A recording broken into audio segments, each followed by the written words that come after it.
At Anurag University, be everyone you dream to be.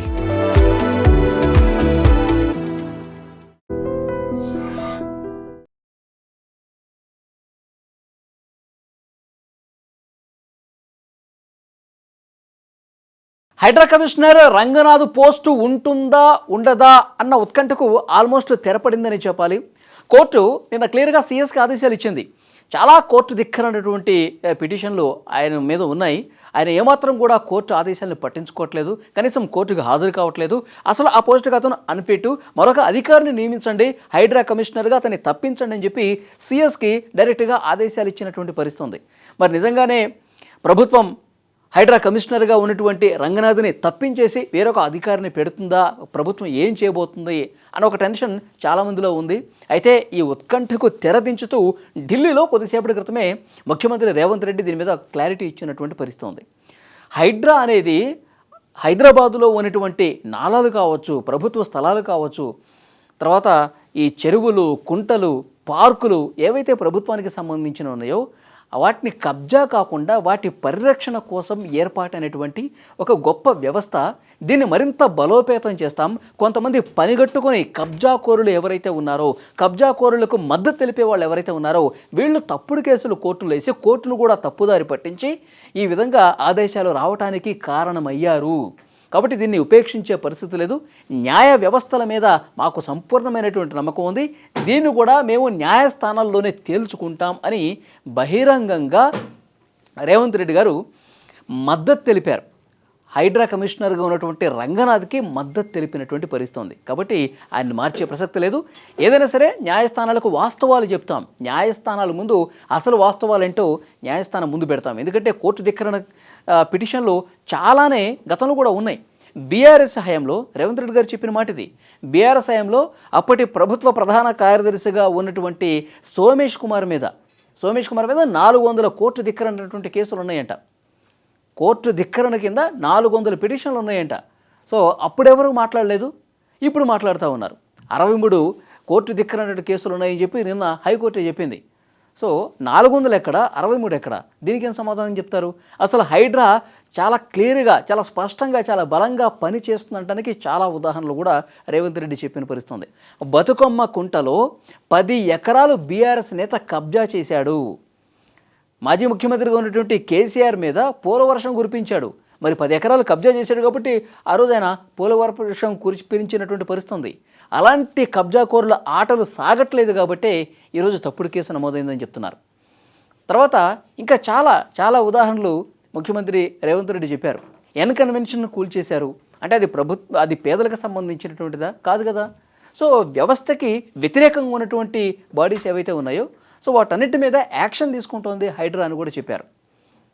అట్లా పేదలని ఇబ్బంది పెడతా ఉన్నారని చెప్పి అనవసరంగా పోర్ట్రేట్ చేస్తూ ఉన్నారు. ఎక్కడ కూడా పేదలకు సంబంధించినటువంటివి వాళ్ళు నివాసాలు ఉన్నటువంటివి స్టార్టింగ్లో కొన్ని తప్పుడు సమాచారం కారణంగా కొన్ని జరిగి ఉండొచ్చు, మళ్ళీ వాటిని వెంటనే సెటరేట్ చేశాం, కేవలం కబ్జాకోరుల భరతం పడతా ఉన్నాం అని చాలా స్పష్టంగా హైడ్రా కమిషనర్ రంగనాథ్కి మద్దతు తెలియజేస్తూ ఏదైనా సరే మేము న్యాయస్థానాల్లోనే మళ్ళీ పిటిషన్లు వేసి వాస్తవాలేంటో న్యాయస్థానాలకు మళ్ళొకసారి చెప్పే ప్రయత్నం చేస్తామని రేవంత్ రెడ్డి ఈరోజు ఢిల్లీలో ప్రెస్ మీట్లో చెప్పిన పరిస్థితుంది.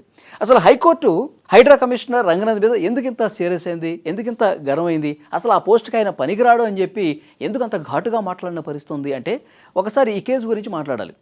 లోతుకుంట, హైదరాబాద్లోని లోతుకుంటలో సర్వే నెంబర్ 1-2లో శాంతా శ్రీరామ్ అని చెప్పి ఒక కంపెనీకి సంబంధించినటువంటి భూమి ఉంది. సో ఆ భూమి గతంలో కూడా హైకోర్టు తీర్పులు ఉన్నాయి. ఇది ఆ ప్రైవేట్ కంపెనీకి సంబంధించినటువంటి భూమి, ప్రభుత్వ భూమి కాదని చెప్పి గతంలో కోర్టు ఆదేశాలు ఉన్నాయి.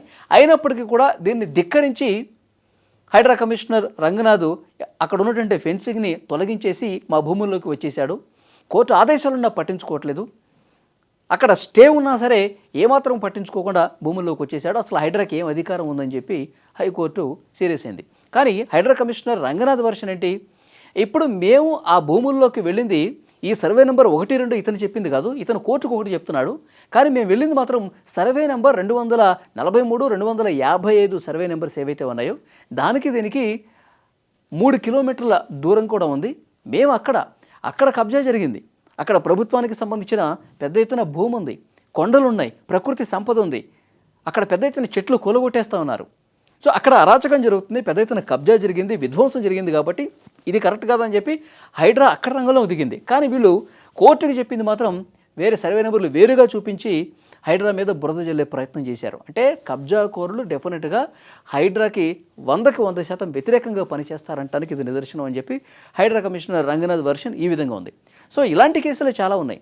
ఎక్కడైతే కబ్జాకోరుల ఆటలు సాగట్లేదో, ఎక్కడైతే బడాబాబుల ఆటలు సాగట్లేదో, ఎక్కడైతే పెద్ద ఎత్తున ప్రభుత్వ భూముల్ని కొల్లగొట్టేసి పేదలకు సంబంధించిన ప్లాట్లను కొల్లగొట్టేసి కబ్జాలు చేశారో అలాంటి వాళ్లే దొంగదారులు ఈ విధంగా పిటిషన్లు వేసి హైడ్రా మీద కోర్టు ధిక్కరణకి కారణమయ్యారు అన్నది హైడ్రా కమిషనర్ చెప్తున్నటువంటి మాట. సో వీటన్నిటిని పరిగణలోకి తీసుకొని వాస్తవాలని తెలుసుకుని మళ్ళీ మేము కోర్టులను ఆశ్రయించి ఈ హైడ్రా మీద చేసినటువంటి ఆదేశాలను వెనక్కి తెచ్చుకుంటాం, హైడ్రా కమిషనర్గా రంగనాథే కొనసాగుతాడు అని పరోక్షంగా రేవంత్ రెడ్డి చెప్పినటువంటి పరిస్థితి ఉంది. సో చూద్దాం నెక్స్ట్ ఏ విధంగా ఉండబోతుంది. రేవంత్ రెడ్డి అయితే చాలా క్లియర్గా చెప్తా ఉన్నాడు, కబ్జాకోరులు చేసినటువంటి కుట్రలో భాగమే ఇది అని. సో నెక్స్ట్ డివిజన్ బెంచ్లోకి వెళ్తారా, అక్కడ కూడా ఏమైనా భంగపాటు ఎదురైతే సుప్రీంకోర్టు వరకు వెళ్తారా, ఏదైనా సరే న్యాయస్థానంలోనే తేల్చుకుంటాం అని చెప్తున్నారు. ఇంకొక ముఖ్యమైన విషయం ఏంటంటే హైడ్రాని ఇంకా బలపరుస్తాం, హైడ్రాని ఇంకా స్ట్రెంగ్తన్ చేస్తాం. ఎందుకంటే హైదరాబాదులో ఉన్నటువంటి ఈ ప్రభుత్వ భూములన్నింటినీ కూడా కాపాడాలంటే హైడ్రా లాంటి సమర్థమైనటువంటి వ్యవస్థ ఉండాలి. కాబట్టి 100% ఇంకా బాగా బలంగా పనిచేస్తుంది ఈ వ్యవస్థ అని చెప్పగానే చెప్పారు రేవంత్ రెడ్డి. ఈ వీడియో మీద మీ అభిప్రాయం కూడా కామెంట్ చేయండి.